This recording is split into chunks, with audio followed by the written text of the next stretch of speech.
காலையில் ரொம்ப ஈஸியாக லஞ்ச் பாக்ஸ் கட்டுற மாதிரி முட்டையை வச்சு இந்த ரைஸ் ட்ரை பண்ணி பாருங்கள். இந்த ரைஸ் சாப்பிட்றதுக்கு செம்ம டேஸ்ட்டாக இருக்கும். அதே போல் சைட் டிஷ்ஷே தேவைப்படாது. இப்போ ரொம்ப ஈஸியாக எப்படி சேர்த்துன்னு பார்க்கலாம்.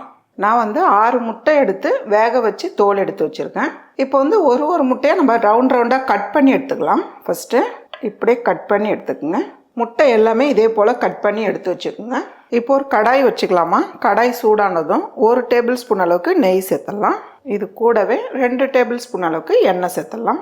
எண்ணெய் சூடானதும் ஒரு 4 கிராம்பு சேர்த்துடலாம். ஒரு 1/4 டீஸ்பூன் அளவுக்கு ஜீரகம் சேர்த்துடலாம்.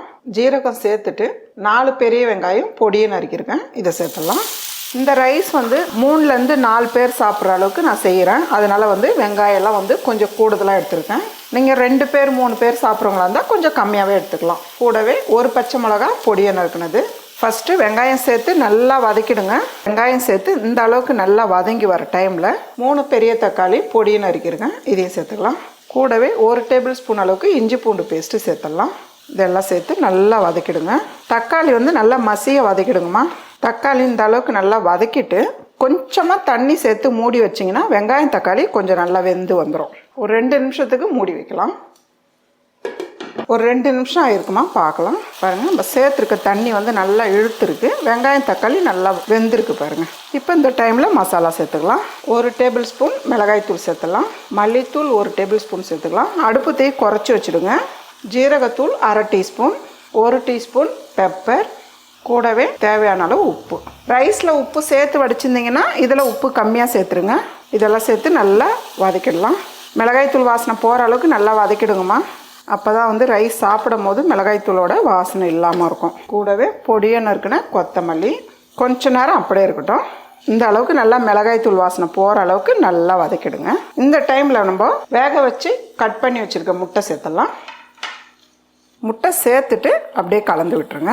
கரண்டி அகலமான கரண்டியாக எடுத்துட்டிங்கன்னா முட்டை உடையாமல் இருக்கும். இந்த அளவுக்கு நல்லா மிக்ஸ் பண்ணிவிட்டு கொஞ்சம் நேரம் அப்படியே விடுங்க. இந்த அளவுக்கு நல்லா மிக்ஸ் பண்ணிவிடுங்க. இப்போ நம்ம ரைஸ் சேர்த்துக்கலாம். அடுப்பு தீ கம்மி பண்ணிவிடுங்கம்மா. நான் 1 கப் அளவுக்கு பாஸ்மதி ரைஸ் எடுத்து வடித்து வச்சுருக்கேன். இந்த அளவுக்கு நல்லா உதிரியாக வடித்து வச்சுருங்க. இப்போ நம்ம இந்த ரைஸ் சேர்த்துடலாம். நல்லா பரவலாகவே சேர்த்துக்குங்க. உங்களுக்கு எவ்வளோ ரைஸ் தேவைப்படுதோ நீங்கள் அதுக்கேற்ற மாதிரி ரைஸ் வடித்து வச்சுக்கோங்க. அதே போல் கிரேவியும் கொஞ்சம் கூடுதலாக ரெடி பண்ணி வச்சுக்கோங்க. இது கூடவே 2 பச்சை மிளகாய் நீளமாக கட் பண்ணியிருக்கேன், இதை சேர்த்துக்கலாம். உங்களுக்கு காரம் எப்படி தேவைப்படுதோ நீங்கள் அதுக்கேற்ற மாதிரி சேர்த்துடுங்க. கூடவே 1 டீஸ்பூன் அளவுக்கு மாங்காய் பவுடர். மாங்காய் பவுடர் உங்ககிட்ட இல்லைன்னா லெமன் ஜூஸ் மட்டும் சேர்த்தா போதும். 1 டீஸ்பூன் அளவுக்கு கரம் மசாலா. கூடவே கஸ்தூரி மெத்தி கொஞ்சமாக. இதுவும் இல்லைன்னா பரவாயில்ல, பொடியை நறுக்குன்னா கொத்தமல்லி சேர்த்துக்கலாம், நல்லாயிருக்கும். இதுக்கு மேலே கொஞ்சமாக உப்பு. இதெல்லாம் சேர்த்துட்டு நல்லா அப்படி கலந்து விடுங்க.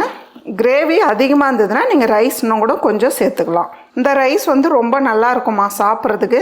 செய்கிறதுக்கு ரொம்ப ஈஸி. ஒரு 10 நிமிஷத்தில் முடிச்சிடலாம். இந்த டைமில் நீங்கள் உப்பு பார்த்துக்குங்க. உப்பு கம்மியாக இருந்தாலும் சேர்த்துக்கலாம். சப்போஸ் அதிகமாக இருந்தாலும் ரைஸ் இருந்தால் கூட சேர்த்துக்கலாம்.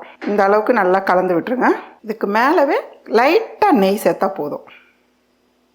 பொடியை நறுக்குன்னு கொத்தமல்லி. அடுப்பு தீயை கம்மி பண்ணிவிட்டு ஒரு 2 நிமிஷத்துக்கு அப்படியே மூடி வச்சிடலாம். ஒரு 2 நிமிஷம் மூடி வச்சுருக்கேன், பார்க்கலாம்.